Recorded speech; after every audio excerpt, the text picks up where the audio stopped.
हरे कृष्णा।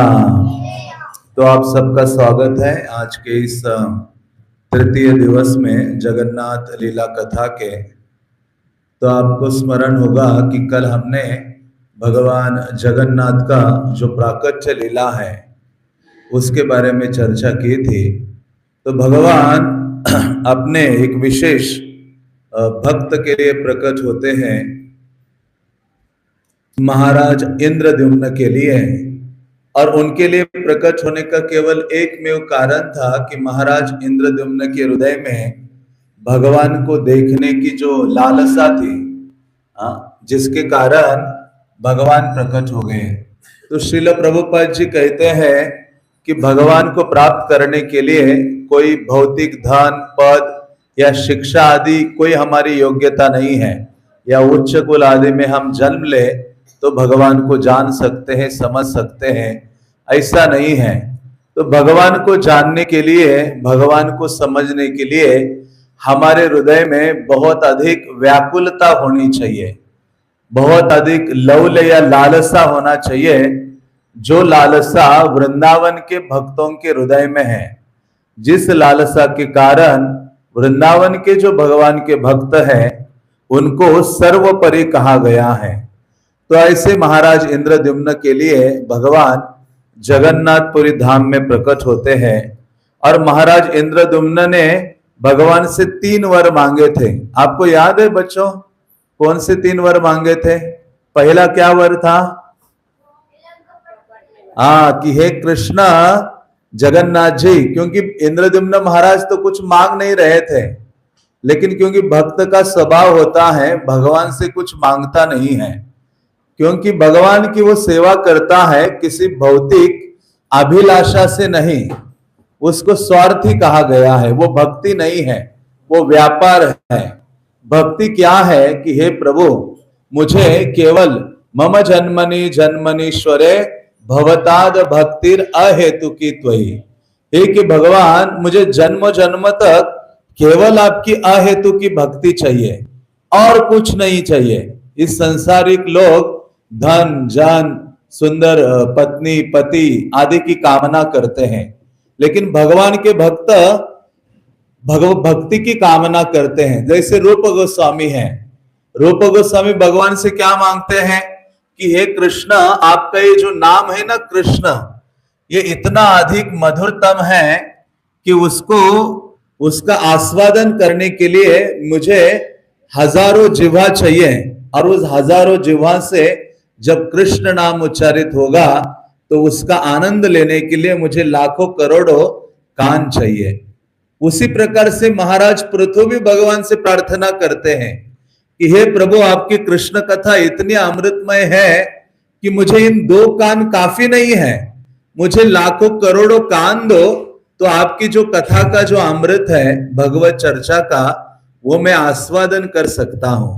भक्त की ये कामना होती है, क्योंकि भगवान आनंद घन है। भगवान क्या है? आनंद घन, मूर्तिमान आनंद के स्वरूप है। इसलिए कहा गया है नंद के घर आनंद भयो। नंद के घर में किसने जन्म लिया है? आनंद ने जन्म लिया है। साक्षात आनंद के मूर्तिमान स्वरूप भगवान कृष्ण है। तो इस प्रकार से महाराज इंद्रद्युम्न ने, भगवान उनके लिए प्रकट हो गए, अपने लिए कुछ नहीं मांगा। जैसे ध्रुव थे, ध्रुव महाराज या ध्रुव जो बालक थे, भगवान के सामने जब भगवान प्रकट हो गए तो इनको समझ में नहीं आ रहा था भगवान से क्या वार्तालाप करो। तो भगवान ने अपना जो शंख है, ज्ञान का प्रतीक होता है, वो उनके सर में जैसे रखा, ध्रुव महाराज भगवान से वार्तालाप करने लगे। भगवान को कहने लगे कि हे कृष्ण, मैं कितना बड़ा मूर्ख था कि आप रत्न देने वाले हो और मैं आपके पास आया हूं एक कांच का टुकड़ा मांगने के लिए कि मुझे क्या चाहिए? बहुत बड़ा राज्य चाहिए। तो इस प्रकार से जो भक्त है भगवान से किसी अन्य भौतिक कामना नहीं करता है, वो तो केवल एक ही कामना करता है, भगवान की सेवा की कामना करता है। इसलिए भक्ति शब्द का अर्थ क्या है? प्रेममयी सेवा। प्रभुपाद ने अनुवाद किया डिवोशनल सर्विस, कि प्रेममयी सेवा, कोई जबरदस्ती भगवान के कार्यों में नहीं लगता व्यक्ति, प्रेम से वो करता है। हाँ, भगवान के प्रति प्रीति होती है। सभी भक्ति के जो कार्य है यदि हम निमग्न होकर प्रेम से करेंगे तो हमारा जो हृदय है तीव्रता से शुद्ध होने लगेगा और तब हम आनंद अनुभव करेंगे। कई बार भक्ति में लगने के बाद भी आनंद की अनुभूति इसलिए नहीं होती क्योंकि कुछ ना कुछ हमारी आसक्ति, भौतिक एजेंडास उसके पीछे छुपे होते हैं और प्राधान्य नहीं देते भगवत सेवा के लिए। तो इसलिए ऐसी जो भगवत सेवा है वो बिना किसी अहेतु की अप्रतिहता ययात्मा सुप्रसिद्धति, तभी आत्मा आनंद अनुभव कर सकता है। उसके पीछे दो लक्षण है कि क्या भक्ति अहेतु की होनी चाहिए, अप्रतिहता, मतलब ऐसे नहीं कि कभी कभी नहीं, प्रतिदिन। इसलिए श्रील प्रभुपाद ने हमारे ऊपर उपकार किए हैं, प्रतिदिन हमें मंगल आरती, भागवतम क्लास, गीता क्लास, रोज ग्रंथों को पढ़ना, रोज 16 मालाओं का जप करना, राधा गोविंद देव के लिए कुछ प्रैक्टिकल सेवा करना, ग्रंथों का वितरण करना, प्रचार करना, ये सारी चीजें दी हैं, ये सारी सेवा है। तो ऐसी सेवा कभी कभी नहीं होनी चाहिए। कैसे होनी चाहिए? प्रतिदिन होनी चाहिए। भक्त तो ये सोचता है कि मेरा सांस जब तक चल रहा है, जीवन के अंत तक मैं कृष्ण की सेवा करता रहूं, और वही जीवन में परम सिद्धि है। तो ऐसे महाराज इंद्रद्युम्न बहुत बड़े उदाहरण हैं जिन्होंने हम सबके हित के लिए सारी चीजें भगवान से मांगी। जगन्नाथ से पहली चीज मांगी कि हे प्रभु आपका मंदिर सदैव खुला होना चाहिए। दूसरा मांगा कि हे प्रभु आपके हाथ की उंगली हमेशा गीली हो ताकि आप खाते रहिए रोज। और तीसरी चीज मांगी कि मुझे कोई संतान नहीं चाहिए। तो ऐसे महाराज इंद्रद्युम्न ने जब भगवान उनके लिए प्रकट हो गए, तो ये भगवान प्रकट हो गए थे गुंडीचा मंदिर जो आज है जगन्नाथपुरी में, जिसको महावेदी भी कहा जाता है, वहां प्रकट हुए। और प्रकट होने के पश्चात भगवान ने उनको कहा था कि हे इंद्रद्युम्न, मेरे लिए एक विशाल मंदिर, देवालय का निर्माण करो। तो आज आप जगन्नाथपुरी जाते हो और जगन्नाथ जी का जो विशाल मंदिर का दर्शन करते हैं, तो वो राजा, ओडिशा के राजा थे चोड़ गंगादेव, और उनके बाद हुए थे अनंग भीमदेव। तो उन्होंने निर्माण किया है लगभग 1100 साल पूर्व। वो जो जगन्नाथ का मंदिर है वहां विराजमान है। तो उनसे पूर्व जो सबसे पहला मंदिर बनाया गया सत्ययुग में, वो महाराज इंद्रद्युम्न के समय में बना था। उसके बाद ऐसे नहीं कि उसके बाद कितने मंदिर बने, कितने मंदिर टूटे। हाँ, तो इस प्रकार से इंद्रद्युम्न ने भगवान के लिए मंदिर का निर्माण किया और कहा कि आप मेरे लिए रथ यात्रा का भी ऑर्गेनाइज करो और मुझे 3 रथों में बिठाकर हम तीनों को लाओ मंदिर। और यह भी कहा था कि मेरे लिए स्नान यात्रा, जिस दिन मेरा प्राकट्य हुआ, आगे आने वाले हर जो ज्येष्ठ पूर्णिमा आएगी उसको देव स्नान पूर्णिमा भी कहा जाता है। उस दिन मुझे हजारों जल, चंदन मिश्रित जल जो घड़े हैं उनके द्वारा स्नान कराओ। तो ऐसी कई सारी सेवाओं के बारे में भगवान जगन्नाथ ने स्वयं महाराज इंद्रद्युम्न को कहा था। क्योंकि सेवा क्यों करनी चाहिए? भगवान की सेवा करने से आसक्ति निर्माण होती है।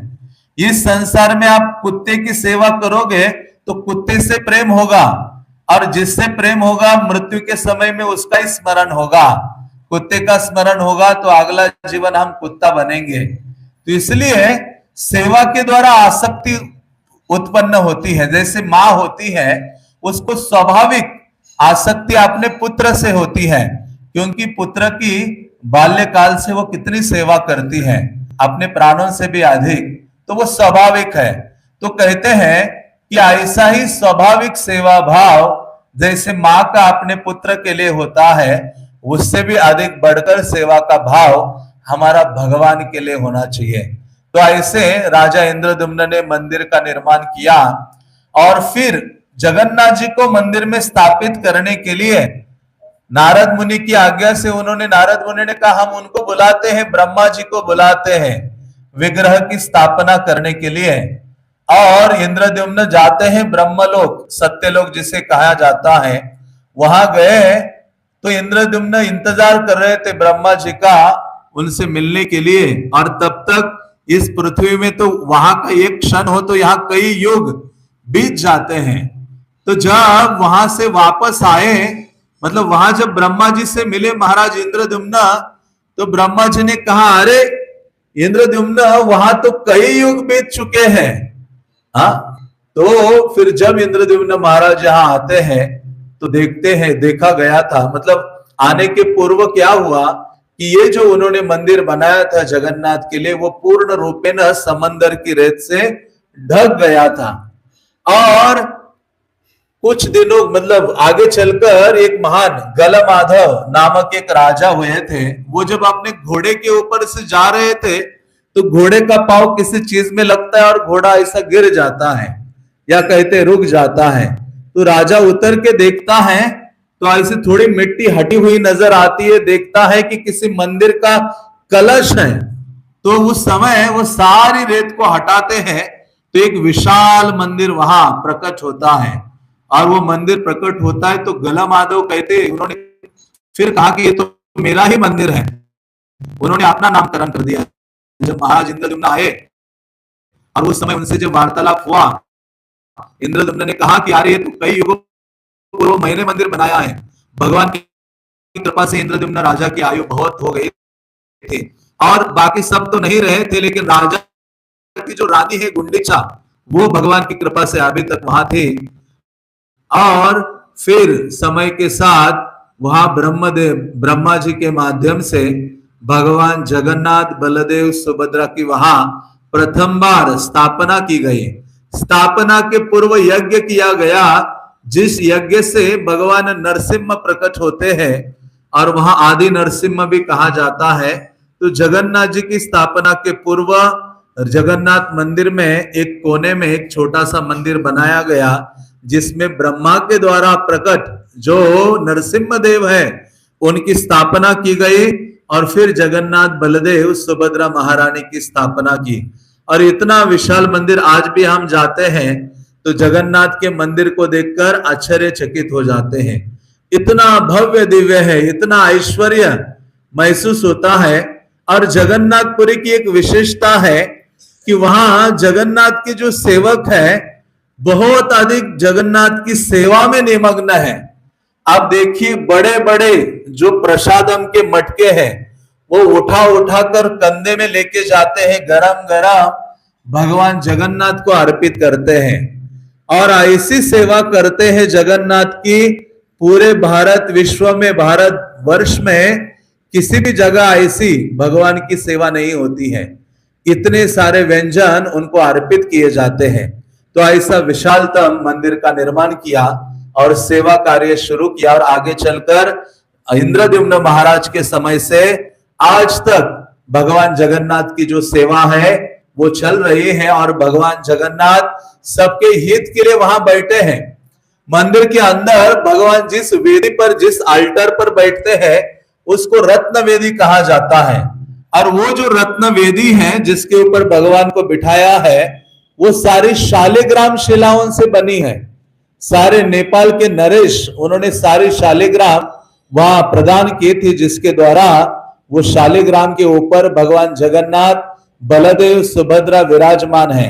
ऐसे कहा जाता है कि भगवान के उस वेदी पर चढ़ने का अधिकार किसी को नहीं है, केवल जो मुख्य पंडा है, जो पुजारी है, मूल पुजारी, वही उस पर चढ़ सकता है और चढ़कर जगन्नाथ का वस्त्र आभूषण आदि उनकी सेवा कर सकता है। और दूसरा अधिकार जो जगन्नाथपुरी के राजा है, जिनको गजपति महाराज कहा जाता है। तो जगन्नाथपुरी के जो भी राजा हुए हैं शुरुआत से इंद्रद्युम्न के बाद, वो जगन्नाथ जी के प्रथम सेवक माना जाता है।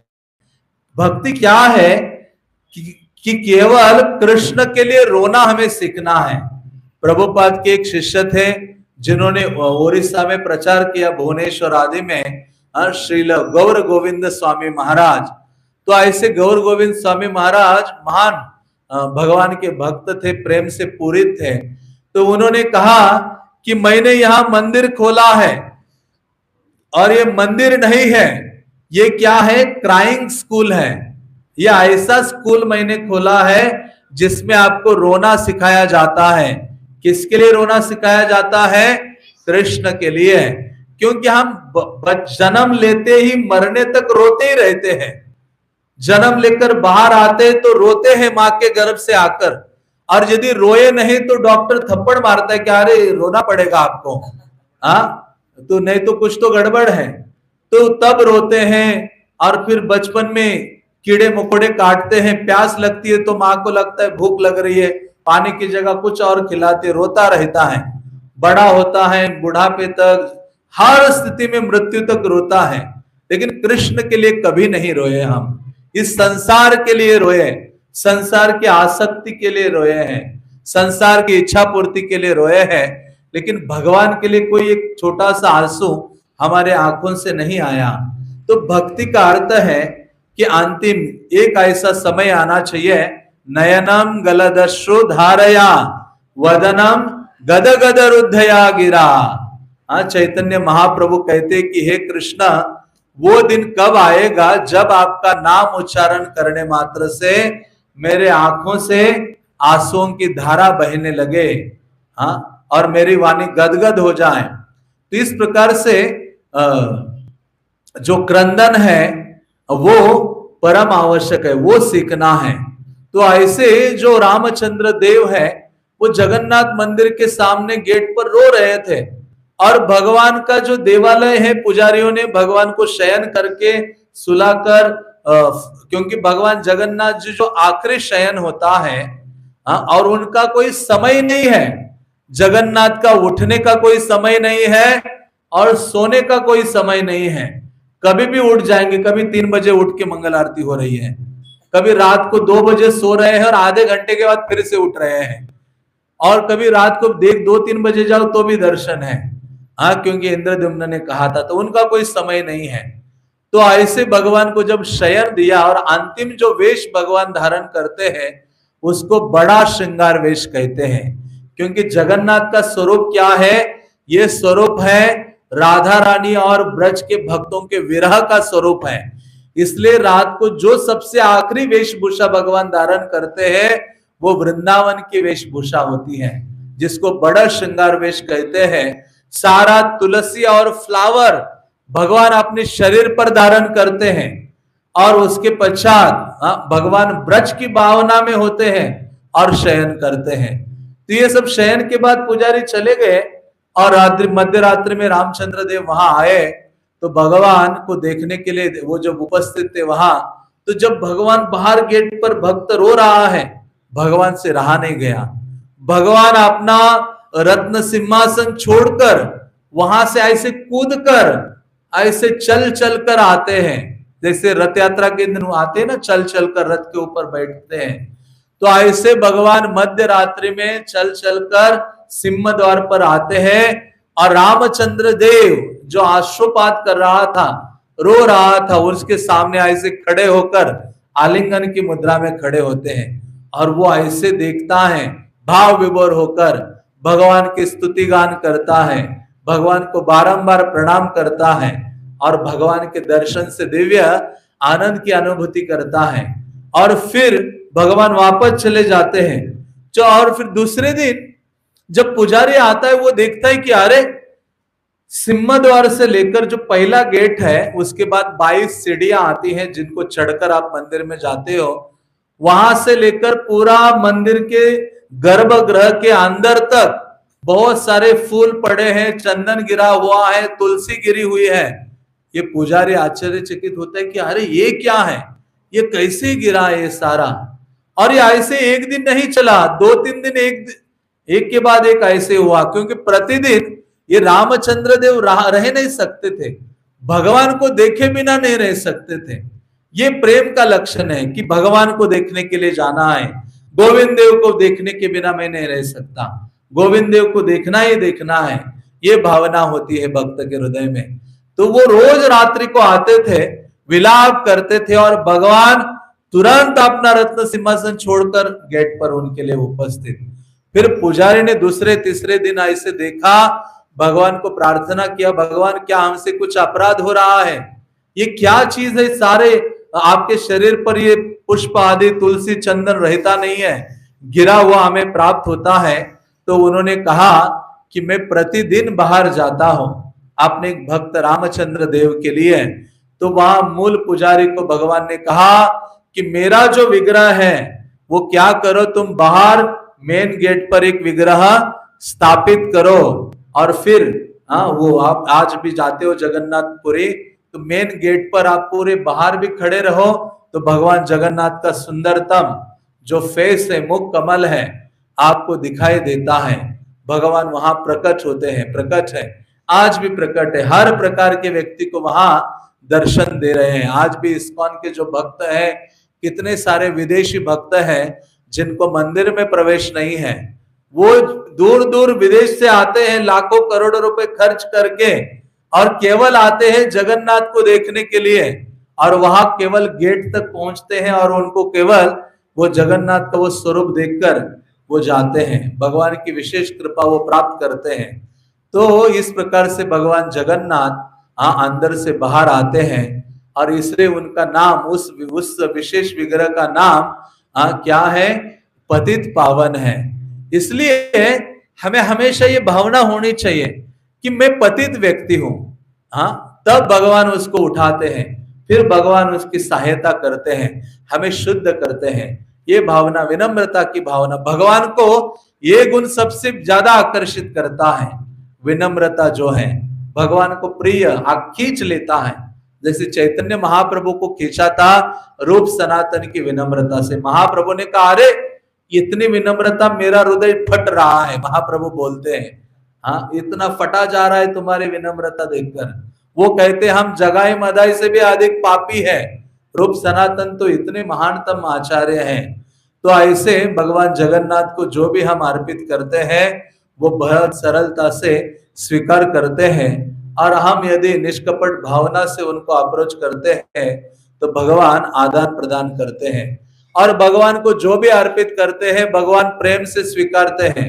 इसलिए तो जगन्नाथपुरी में भगवान 8 बार खाते हैं, 56 भोग उनको लगाए जाते हैं।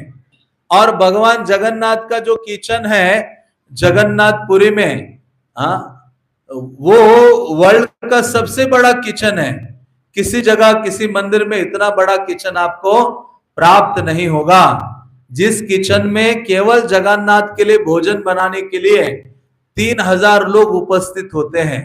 आप सोचिए, हमारी पूरी यात्रा में 3000 आते हैं, यहाँ भगवान जगन्नाथ जी वहां भोजन बनाने के लिए 3000 लोग वहां डटकर खड़े हैं। और जब वो जगन्नाथ के लिए कुकिंग करने के लिए तत्पर होते हैं तो वो पहले से ही घर से भोजन वगैरह खाकर आते हैं। ऐसे नहीं कि वो भोजन बनाते समय, अरे थोड़ा मुझे भूख लग रहा है अभी, कैसे जल्दी जल्दी बनाओ, ऐसी खाने की भावना नहीं उत्पन्न होती। और वहां वो तत्पर हो जाते हैं, और वो किचन शुरू होने से पहले वैष्णवाग्नि यज्ञ किया जाता है, भगवान का आह्वान किया जाता है। वहां किचन में पहले यज्ञ होता है, उस यज्ञ की आग से जो चूल्हे हैं वो जलाए जाते हैं। कितने चूल्हे होंगे? 752 चूल्हे हैं। कितने चूल्हे हैं? 752 चूल्हे हैं, जिसके ऊपर भगवान जगन्नाथ के नाना प्रकार के नमकीन है, स्वीट है, राइस है, दाल है, कई प्रकार की तरकारियां हैं। अब इतने प्रकार के व्यंजन बनाए जाते हैं। मतलब 56, ऐसे नहीं कि 56 फिक्स है। लाडू है तो 100 प्रकार के तो लड्डू होंगे, उसको एक ही काउंट किया जाता है। ऐसे नहीं कि 56 प्रकार के लाडू हो गए तो ये 56 भोग हो गए, ऐसे नहीं। तो इस प्रकार से अनंत अनंत व्यंजन मानो जगन्नाथ के लिए बनाए जाते हैं, और 752 चूल्हे में। और वहां जो भगवान, क्योंकि वह समंदर है, खारा पानी है, लेकिन जगन्नाथ मंदिर के अंदर जगन्नाथ की सेवा करने के लिए गंगा और यमुना प्रकट हो गई है। वो कहती है कि हम तो ब्रज में प्रकट है उनकी सेवा के लिए, मानसी गंगा के रूप में है और यमुना के रूप में है। तो कहते हम जगन्नाथपुरी में क्यों नहीं प्रकट हो सकती, कहते सेवा के बिना हम नहीं रह सकती। इसलिए आप देखेंगे किचन बीच में है, एक और एक बड़ा सा कुआं है, दूसरी ओर एक बड़ा कुआं है। एक कुएं का नाम है गंगा और दूसरे का नाम क्या है, यमुना मैया के। हाँ, तो वहां गंगा यमुना जगन्नाथ की सेवा के लिए उपस्थित है। और वहां के जो सेवक है वो हट्टे कट्टे हैं, आलसी नहीं है कि अभी पानी लाना है, बस 2 घड़े जल लाऊंगा बहुत हो गया प्रभु, आगे से नहीं, सेवा मत बनाना, ज्यादा आगे से नहीं लाऊंगा। वो तो हजारों घड़े जल लाना पड़ता है। और वहां एक परिवार मानो है तो उनकी पीढ़ियों में वही सेवा रहेगी। जिस परिवार की सेवा वहां का जो झंडा है, पताका है, वो बदलने की होती है, चेंज करने की होती है, तो आगे आने वाली पीढ़ियों में जो भी लोग हैं वो वही कार्य करेंगे। जिसकी सेवा चंदन घिसने की है वो उनकी पीढ़ी दर पीढ़ियों में वो चंदन ही घिसते रहेंगे। जिनकी सेवा सब्जियां काटने की है वो सब्जियां काटेंगे। जिनकी सेवा नारियल को किसने की है, क्या बोलते हैं उसको, तो वो वही करते रहेंगे। जिनकी सेवा मटके लाने की है, हर प्रकार की सेवा वहां हर एक व्यक्ति की है, हर एक परिवार की है। और वह हजारों सालों से, ऐसे नहीं कि अभी से शुरू हुआ है, कितने हजारों सालों से ये सेवा भगवान जगन्नाथ जी की करते आए हैं और निरंतर कर रहे हैं। इसलिए ये विशेष है जगन्नाथपुरी का कि वहां हर चीज जो बनती है वो मिट्टी के घड़ों में बनाई जाती है।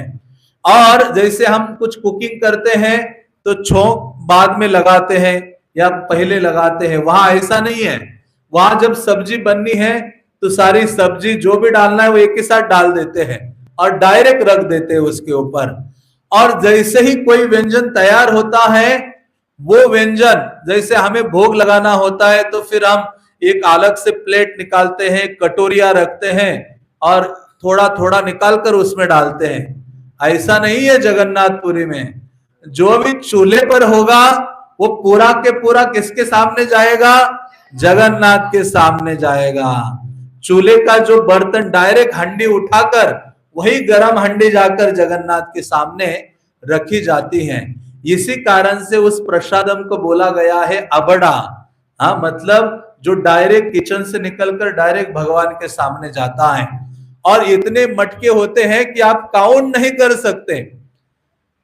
ये देखना है तो आप वहां 2 बजे के आसपास, 1:30 या 2 बजे वो देखना अलाउड होता है कि जगन्नाथ को भोग लग रहा होता है।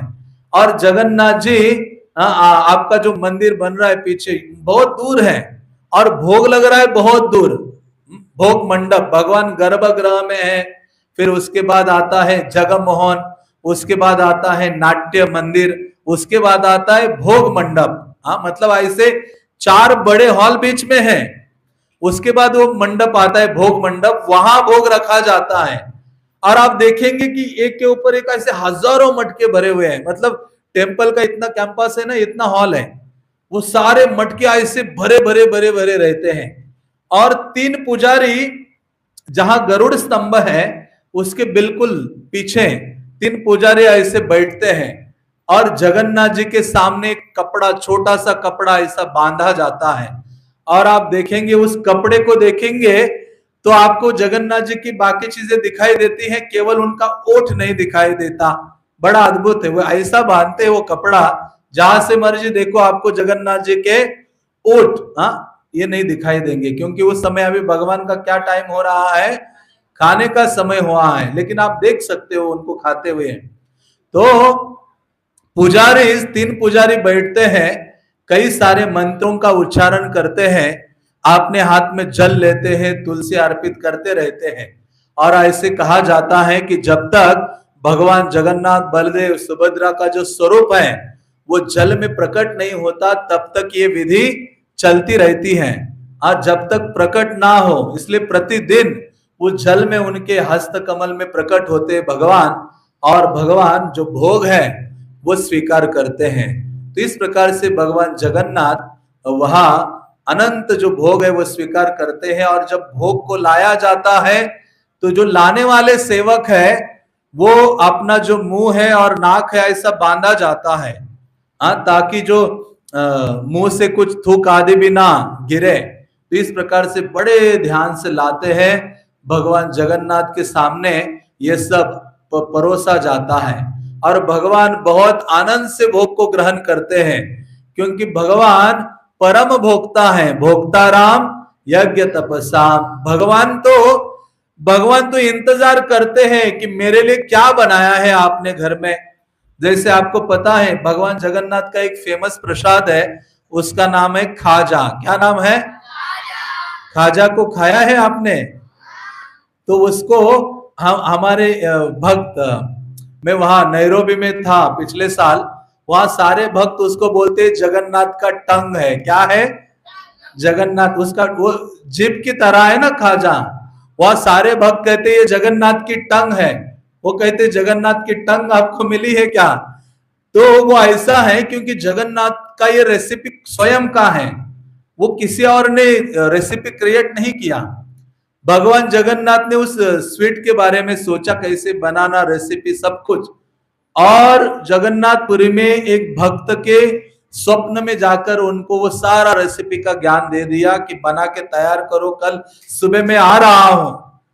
तो वो भक्त सुबह उठा, जो भगवान ने आदेश दिया था, खाजा, वो जो बना के स्वीट बना के तैयार किया, और जैसे कढ़ाई से निकालकर डाला, चाशनी में डालते ना शुगर के, और उसमें से निकाल ही रहा था, तो भगवान को कंट्रोल नहीं हो रहा था। यहाँ जैसे कई बार होता है ना, प्रसाद सर्विंग होता है तो गुलाब जामुन, अरे जल्दी आ जाए, इतना डिले क्यों हो रहा है। हाँ, तो वैसे जगन्नाथ को कंट्रोल नहीं हो रहा था। भक्त अपने वो छानी से ऐसे निकाल ही रहा था उस स्वीट को बाहर, तो जगन्नाथ ने अपना पहुंचे और अपने हाथ से ऐसे लिया और क्या किया, खा लिया। इसलिए उसका नाम क्या पड़ा? खाजा।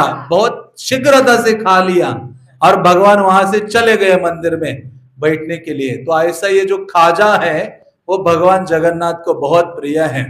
इसलिए कहा जाता है प्रसादेतु प्रसन्नता। क्या कहा जाता है? प्रसादेतु प्रसन्नता। हमें कोई अन्य चीज प्रसन्न करे या ना करे, लेकिन प्रसाद क्या करता है? हमें प्रसन्नता प्रदान करता है। मैं कल परसों कह रहा था, प्रभुपाद ने कहा बड़े बड़े प्रवचन, बड़े बड़े ज्ञान किसी को समझ में आए या ना आए, लेकिन जब प्रसादम का प्लेट सामने आता है तो अपने आप सब कुछ हमें समझ में आता है। हमारी कलियुगा के जीवों की ये स्थिति है। तो इसलिए ऐसा जगन्नाथ का जो प्रसाद है वो बहुत विशेष है। कृष्णेरा उच्चिष्ट हय महाप्रसाद नाम। इसलिए कृष्ण का जो उच्चिष्ट है, भगवान का प्रसाद प्राप्त करने के लिए हमें लालायित होना चाहिए, जिसकी लालसा पार्वती देवी को थी, क्योंकि ये प्रसाद देने वाली पार्वती देवी है। नारद मुनि जब उद्धव के पास गए थे और उद्धव ने कहा क्या आप इतना प्रचार करते हो, इतने भक्त बनाते हो, क्या कभी भगवान का महाप्रसाद मिला है भगवान नारायण का डायरेक्ट? उन्होंने कहा अरे नहीं मिला है।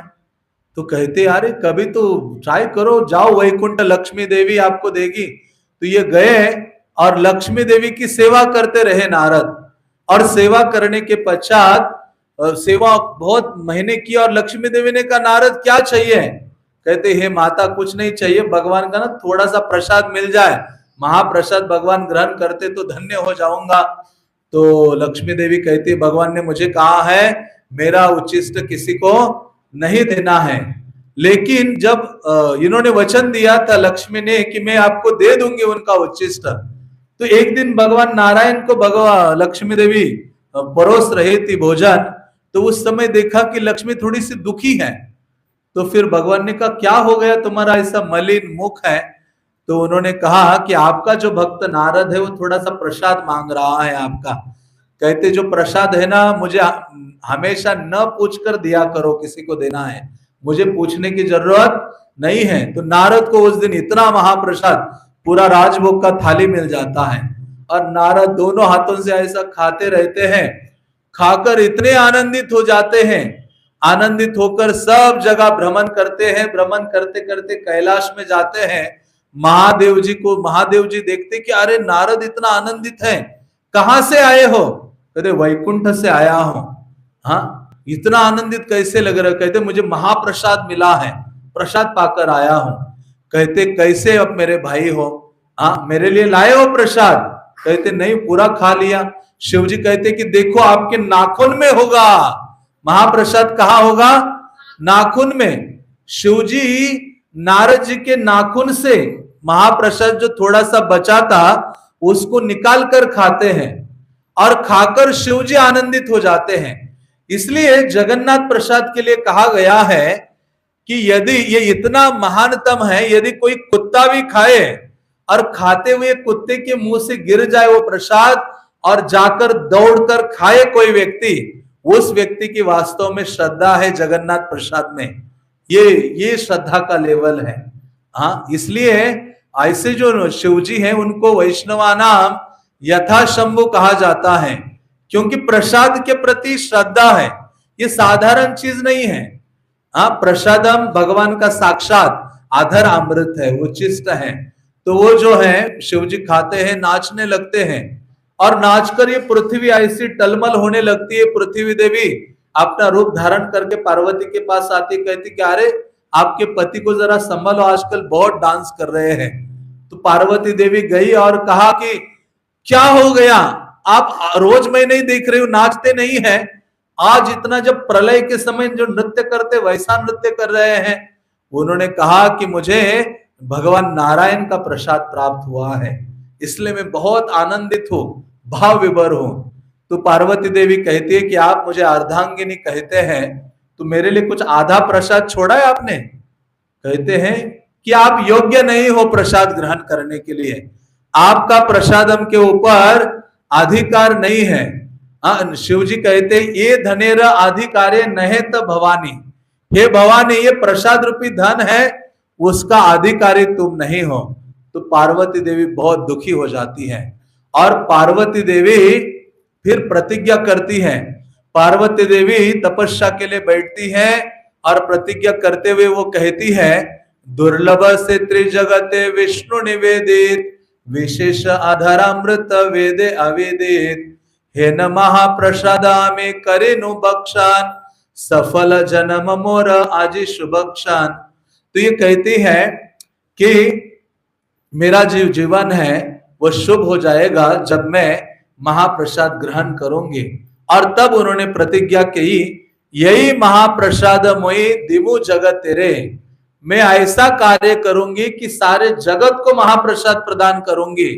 मोर प्रतिज्ञा पावे श्रुगाल कुक्करे, कि मेरी प्रतिज्ञा से एक निम्न योनि के प्राणी है, कुत्ता आदि है, वो भी महाप्रसाद सरलता से प्राप्त कर सकते हैं, मनुष्यों की क्या बात। तब ये बैठती है तपस्या के लिए, भगवान प्रकट होते हैं और भगवान कहते हैं कि मैं प्रकट हो रहा हूं मेरे विशेष रूप धारण करके जगन्नाथ के रूप में, और सभी जीवों को प्रसाद प्रदान करूंगा।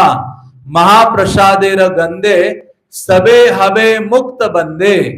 जगन्नाथ जी उनको कहते कि हे पार्वती, मेरा जो प्रसाद है जगन्नाथ का वो इतना शक्ति सामर्थ्य, वो ग्रहण करने मात्र से व्यक्ति मेरे प्रेम और मेरे धाम को प्राप्त कर सकता है। उतना ही नहीं, यदि प्रसाद भी ना मिले, प्रसाद का गंध भी उसको प्राप्त हो जाता है, सुगंध, तो भी वो संसार के बंधन से मुक्त हो सकता है। और इसलिए पार्वती देवी के कारण हाँ सारे जगत को ये प्रसाद प्राप्त होता है। इसलिए आज भी जो जगन्नाथ का प्रसाद ऑफर होता है, उसके पश्चात मंदिर, जगन्नाथ मंदिर के अंदर ही पार्वती देवी का मंदिर है, जिसको विमला देवी नाम है, विमला मंदिर कहा जाता है। वो प्रसाद उनको वहां अर्पित किया जाता है और पार्वती देवी स्वीकार करती है, और उसके बाद सबको ये प्रसाद प्राप्त होता है। जिस प्रसाद की कामना देवतागण करते हैं। एक बार ये इंद्र जगन्नाथपुरी आए थे। जगन्नाथपुरी आप जाते हो तो समंदर के पास एक स्थान है जिसको कहा जाता है स्वर्ग द्वार। स्वर्ग द्वार वो स्थान है, वहां आज भी एक पत्थर लगाया हुआ है कि वो स्थान है जहां से देवतागण स्वर्ग जाते हैं और आते हैं। तो जो इंद्र है वो आए जगन्नाथपुरी और जगन्नाथ मंदिर में भीड़ में घुसे जगन्नाथ का दर्शन के लिए। इतना दर्शन आदि किया और आए प्रसादम एरिया में। जहां प्रसाद होता है उसको आनंद बाजार कहते हैं। क्या कहते हैं? क्योंकि वह आनंद प्राप्त होता है। तो आनंद बाजार में जितेंद्र गए और जाकर उन्होंने देखा इतना सुंदर सुंदर प्रसाद। तो उन्होंने कहा मुझे भी प्रसाद लेके जाना है स्वर्ग में सभी लोगों को देने के लिए। तो इंद्र ने वहां जो शॉपकीपर थे उनको कहा मुझे ये प्रसाद दो, खाजा दो, लड्डू दो, अलग अलग प्रसाद उन्होंने ले लिए, मालपुआ दो, हाँ कई सारे ले लिए स्वीट्स प्रसाद, पैक किया और निकलने लगे। तो वो शॉपकीपर कहता है कि अरे हमें करेंसी चाहिए, धन चाहिए। कहता है मेरे पास इंडियन करेंसी नहीं है, मेरे पास धन नहीं है। कहते मैं इंद्र हूं, इंद्र। अच्छा, तो वो कहता मैं तो ब्रह्मा हूं, तुम इंद्र हो। हाँ, तो उन्होंने कहा आप इंद्र हो। इंद्र तो फिर कुछ न बोलकर चलने लगे, हाथ में प्रसादम के बैग लेके निकल पड़े। ये उनके पीछे धन के लिए शॉपकीपर निकला कि अरे मेरे धन दो, धन दो।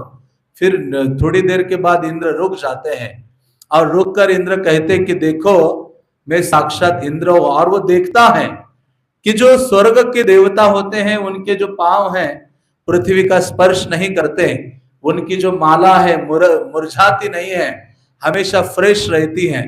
तो ऐसे कई लक्षणों को देखा तो उन्होंने कहा, पहचाना कि ये इंद्र है। और इंद्र ने कहा देखो मैं वर्षा का देवता भी हूं, तुम जब इच्छा करोगे वहां मैं वर्षा कर सकता हूं।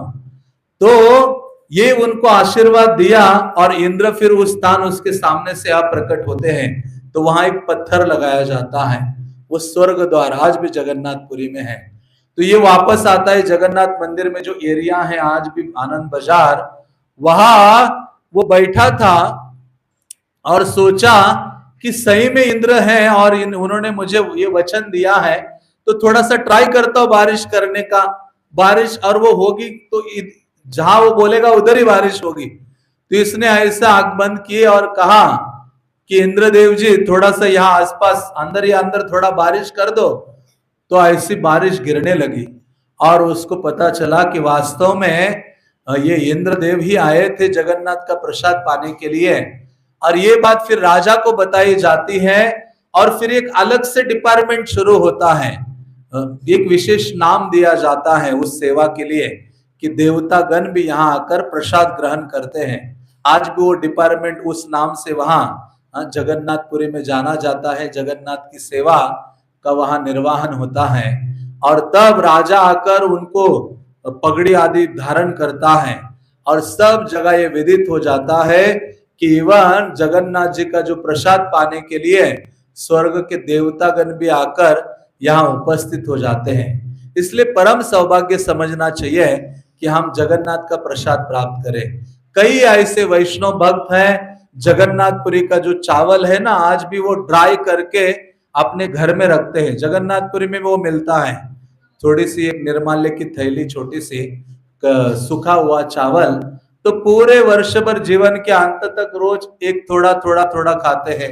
कई भक्त जो एकादशी का जो द्वादशी का पारण है उस दिन उसको ग्रहण करते हैं। तो इस प्रकार से ये जो प्रसाद है हमारे मन, वाणी, शरीर, बुद्धि आदि को शुद्ध करता है और कृष्ण का जो स्मरण है वो हमारे हृदय में बढ़ाता है। तो ऐसे देवतागण भी उस प्रसाद को स्वीकार करते हैं और जो अनादर करता है जगन्नाथ प्रसाद का उसको बहुत कष्ट स्वीकारना पड़ता है। इसलिए जगन्नाथ प्रसाद का अनादर नहीं करना चाहिए। जैसे ही भगवान का प्रसाद प्राप्त हो, शास्त्र कहते हैं प्राप्ति मात्रेण भोक्तव्यम, जैसे प्राप्त हो तुरंत उसको ग्रहण करना चाहिए। शास्त्र कहते हैं कि दो चीजों को इंतजार नहीं करवाना चाहिए, वेट नहीं करवाना चाहिए। एक है गुरु और दूसरा है प्रसाद। उनको इंतजार नहीं करवाना चाहिए। जब गुरु उपस्थित हो उनकी सेवा में लगना चाहिए, जब प्रसाद प्रकट हो तो उसको तुरंत ही सेवन करना चाहिए। तो ऐसे एक शांडिल्य ब्राह्मण परिवार वहां गया था और उसको इतना श्रद्धा नहीं था जगन्नाथ प्रसादम के ऊपर, तो उन्होंने प्रसाद खाया नहीं 2-3 दिन और देखा कि जितने लोग परिवार के गए थे सारे बीमार पड़ने लगे, उल्टियां होने लगी, दस्त होने लगा। तो एक पुजार पंडा मिला सेवक, उन्होंने कहा अरे आप कब आए हो जगन्नाथपुरी? उन्होंने कहा 3-4 दिन हो। जगन्नाथ प्रसाद खाया कि नहीं खाया? उन्होंने कहा जगन्नाथ प्रसाद अभी तक तो नहीं खाया। उनके हृदय में एक अनादर का भाव था। उन्होंने कहा इसी कारण से आप बीमार हो, आप जगन्नाथ प्रसाद ग्रहण करो। जैसे वो जगन्नाथ प्रसाद ग्रहण करते हैं वो स्वस्थ हो जाते हैं। तो ऐसे जगन्नाथ प्रसाद जिसकी कामना देवतागण करते थे, चैतन्य महाप्रभु जगन्नाथ प्रसाद को अपने हाथ में लाते थे, हरिदास ठाकुर को प्रदान करते थे प्रतिदिन। हाँ, हरिदास ठाकुर जब नाम लेते थे तो स्वयं भगवान योगक्षेम वहाम्यम वहन करते थे प्रसादम का हरिदास ठाकुर के लिए। तो ऐसा जगन्नाथ जो प्रसाद है बहुत बहुत विशेष है। इसलिए शास्त्र कहते हैं क्रंदन्ति सर्व पापानि निश्वासन्ति मुहुर्मुहुः हा हा कृत्वा पलायन्ते जगन्नाथान्न भक्षणात्। कहते हैं कि इसकी महिमा का वर्णन करते हैं। क्रंदन्ति सर्व पापानि, जगन्नाथ प्रसाद आप ग्रहण करते हो तो जैसे हाथ में लेते हो तो जो भी शरीर में जीवन में पाप है वो रोने लगते हैं कि अरे अभी ये व्यक्ति पाप से मुक्त हो जाएगा, अभी इसका शरीर और जीवन छोड़ना पड़ेगा हमें। क्रंदन्ति सर्व पापानि निश्वसन्ति मुहुर्मुहुः, जो पाप हमारे जीवन शरीर में है वो बड़ी बड़ी सांस लेने लगते हैं। हा हा कृत्वा पलायन्ते, और जोर जोर से चिल्ला चिल्ला कर पाप क्या करते हैं, हाँ, जगन्नाथ प्रसाद जब हम ग्रहण करते हैं छोड़कर चले जाते हैं। इसलिए आगे कहते हैं हृदय रूपम मुखे नामम नैवेद्यम उदरे हरे पादोदकम च निर्माल्यम भासस्तस्य स्वमृत। वो कहते हैं कि ये सरल है जगत से मुक्त होने के लिए, क्या कि हमें हृदय रूपम, भगवान जगन्नाथ का जो रूप है हमें हृदय में रखना चाहिए, और मुखे नामम, भगवान का नाम कहाँ रखना चाहिए, हमें मुख में रखना चाहिए। हरे कृष्णा कृष्णा कृष्णा हरे हरे, हरे राम राम राम हरे हरे। वो कहते हृदय रूपम मुखे नामम नैवेद्यम उदरे हरे, और नैवेद्य भगवान के प्रसाद को कहाँ रखो, उदर में रखो। पादोदकम च निर्माल्यम, और भगवान का चरणामृत और निर्माल्य आदि ग्रहण करो तो सरलता से इस जगत से आप मुक्त हो सकते हो।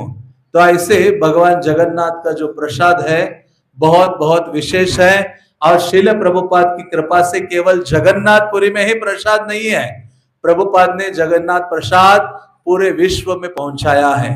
हर प्रकार के पापी व्यक्ति के लिए ये जो जगन्नाथ प्रसाद है वो अवेलेबल कराया है। ये श्रील प्रभुपाद की विशेष अनुकंपा है। तो ऐसे जगन्नाथ जी को यदि हम प्रेम से कुछ अर्पित करते हैं तो वो बहुत शीघ्रता से स्वीकार करते हैं। तो मैं एक लीला सुनाता हूं, उसके पश्चात हम विराम देंगे क्योंकि अन्य किसी कार्यक्रम के लिए हमें आगे जाना है।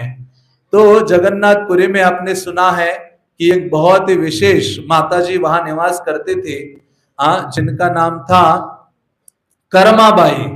तो ये ऐसी स्त्री थी, गुजरात या महाराष्ट्र से थी, जो भगवान जगन्नाथ की प्रिय भक्त थे, भगवान और भक्तों की सेवा किया करते थे, और जगन्नाथ के लिए रोज अपने घर में खिचड़ी बनाया करते थे प्रतिदिन, और इतना प्रेम से निवेदन करती थी। भगवान जगन्नाथ अपना देवालय छोड़कर उसके घर में आते थे, सुबह सुबह आकर पहुंच जाते थे, और कभी कभी इंतजार होता था। उसका नाम कर्मा इसलिए पड़ा कि भगवान कभी लेट होते थे तो भगवान कहते थे अरे जल्दी कर्मा, मतलब आप जल्दी करो, इसलिए कर्माबाई पड़ा। तो ऐसे भगवान जगन्नाथ उनके द्वारा जो खिचड़ी है पाने के लिए अपना मंदिर 56 भोग छोड़कर पहुंच जाते थे, और ऐसे प्रतिदिन का दिनचर्या था। लेकिन दक्षिण भारत से एक साधु वहां आया, उनके वहां रहने लगा, तो उन्होंने देखा कि अरे ये तो इसको थोड़े और नियमों का पालन करना चाहिए, उठकर जो गोबर है उससे लेपन करना चाहिए, सारी शुद्धि की प्रक्रिया का पालन करना चाहिए, ये करना चाहिए, वो करना चाहिए, मंत्रों का उच्चारण करना चाहिए, फिर जाकर बनाना चाहिए। तो ये सब उनको बताने लगा। अभी जब उसका पालन करना शुरू किया उसने, जगन्नाथ जी आए तो देखा अरे ये तो अभी गोबर से लेपन कर रही है, प्रतिदिन तो खिचड़ी रेडी होती थी। लेकिन फिर से भगवान आए दौड़कर, अरे अभी तक तैयार नहीं है, अभी तो शुरू की है। तो ऐसे भगवान ने देखा कौन है कारण इसके पीछे, देखा ये साधु बड़ा ज्ञान दे रहा है, सारे नियम इसी से आ रहे हैं। भगवान ऐसे तीक्ष्ण दृष्टि से उसको देखते हैं। हाँ, तो फिर भगवान ने देखा तैयार हो गई और भगवान ने उस खिचड़ी को खाया। जैसे खा रहे थे आधे में, तो वहां मंदिर की घंटी बज गई, भोग लगना शुरू हो रहा था, और यहां भी भोग लगना शुरू हो रहा है। हाँ, जगन्नाथ मंदिर में भोग लगने का टाइम होके घंटी बजाना शुरू की। भगवान ने ऐसा आधी खिचड़ी छोड़कर वैसा ही हाथ दौड़ के वहां पहुंच गए, ऐसे सिंहासन पर खड़े हो गए। पुजारी घंटी बजा के ऐसे ऊपर देखा, अरे मैं तो भोग लगाने जा रहा हूं लेकिन ऑलरेडी कुछ खिचड़ी लगी हुई है।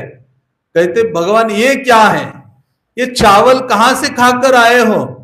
कहते हैं कि मैं प्रतिदिन जाता हूं। कहां जाता हूं? जो मेरी माँ है कर्माबाई, वो इतनी मधुर खिचड़ी मेरे लिए बनाती है, स्वादिष्ट, और वो ग्रहण करने के लिए प्रतिदिन जाता हूं।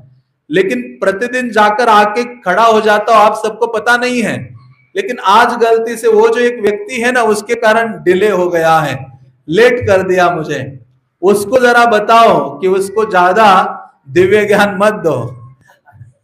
तो ऐसा नहीं है, क्योंकि वो सरल भावना से करते थे, तो उनका सहज प्रेम था। तो लेकिन हमारे लिए ऐसा नहीं, अनुकरण नहीं कर सकते। हमारे लिए जो विधि विधान आचार्य ने दिया है उसका पालन करना चाहिए, सहज या भावना से नहीं करना चाहिए। तो फिर वो पुजारी उस साधु को बुलाते हैं, उनको बताते कि तुम नहीं जानते हो, हाँ आज से उनको कुछ मत कहो। और फिर भगवान प्रतिदिन जाकर खाते थे। और एक दिन क्या हो गया, भगवान सुबह सुबह, भगवान बहुत दुखी थे। जगन्नाथ के विग्रह की आंखों से भगवान के आंसू ऐसे बह रहे थे। पुजारी लोग डर गए कि ये क्या हो गया, भगवान के नेत्रों से आंसू बह रहे हैं। तो राजा को बुलाया गया, राजा आया, भगवान को प्रार्थना की कि हे भगवान, क्या हम सबसे कुछ अपराध हुआ है?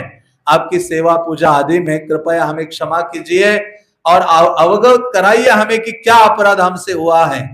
जगन्नाथ कहते कुछ अपराध नहीं हुआ है, लेकिन मेरी जो माता है वह अब इस जगत में नहीं रही। हाँ, इसके कारण मैं क्या कर रहा हूं, रो रहा हूं। इतना भगवान प्रेम करते हैं। वो कहते कि अभी मुझे ऐसी सुंदर मधुरतम जो खिचड़ी है वो कौन खिलाएगा? राजा भगवान को कहते कि हे प्रभु, राजा कहते हैं आप ही तो भक्त को रखने वाले हैं और ले जाने वाले हैं, तो आप उनको और रख देते ना, तो आप और भी खिचड़ी खा सकते थे। उन्होंने कहा नहीं, मैं अपने भक्तों को इस भौतिक कष्टप्रद जगत में ज्यादा समय नहीं रखना चाहता, उसको नित्य वैकुंठ धाम में जल्दी ले जाता हूं, मेरे निकट आनंद प्रदान करता हूं। तो राजा कहता है कि हे प्रभु, जितना प्रेम और सेवा भाव वो कर्माबाई का था उतना तो हम सब में नहीं है, लेकिन हम वैसी खिचड़ी बनाकर प्रतिदिन सुबह आपको भोग लगाएंगे और आप कृपया स्वीकार कीजिए, और उस खिचड़ी या उस व्यंजन का हम नाम रखेंगे कर्माबाई की खिचड़ी। तो आज भी सुबह सबसे पहले जगन्नाथ को कुछ भोग लगता है तो वो खिचड़ी स्वीकार करते हैं, जो भगवान की जो प्रिय भक्त थी कर्माबाई, जिनके द्वारा वो बनाई गई थी और भगवान प्रेम से स्वीकार करते थे। तो ऐसे जगन्नाथ जी बहुत विशेष विग्रह है। भगवान हमारे अवगुणों को नहीं देखते, हमारे त्रुटियों को नहीं देखते, हमारे कमियों को नहीं देखते, इसलिए तो उनकी आंख ऐसी है, विशाल है। वो क्या करते हैं, थोड़े से भी गुण हम में देखते हैं उसको बहुत बढ़ा चढ़ाते हैं। ये जगन्नाथ का स्वभाव है। थोड़ा सा भी भगवान हमारा सेवा का गुण देखते हैं उसको बड़ा बना देते हैं सारे जगत के समक्ष। इसलिए भगवान के प्रति सेवा की भावना होनी चाहिए, और वही जगन्नाथ जी गोविंद देव के रूप में यहाँ है, जिनकी सेवा करने के लिए आप सबको तत्पर होना चाहिए और आना चाहिए। तो इस प्रकार से ऐसे जगन्नाथ की लीला कथा तो अनंत है, उनके प्रसाद आदि की कथा भी अनंत है। तो हमें श्रवण आदि करना चाहिए और सेवा के लिए प्रेरणा प्राप्त करनी चाहिए। तो हम कल भी ये जो कथा है जारी रखेंगे। कल भगवान जगन्नाथ की रथ यात्रा के बारे में, रथ यात्रा की जो अन्य अन्य लीलाएं हैं उनके बारे में श्रवण करने का प्रयास करेंगे। हरे कृष्णा कृष्णा कृष्णा हरे हरे, हरे राम राम राम हरे हरे। जगन्नाथ बलदेव सुभद्रा महारानी के, जगन्नाथपुरी धाम के, पतित पावन श्रील प्रभुपाद के, निताई गौर प्रेमानंदे।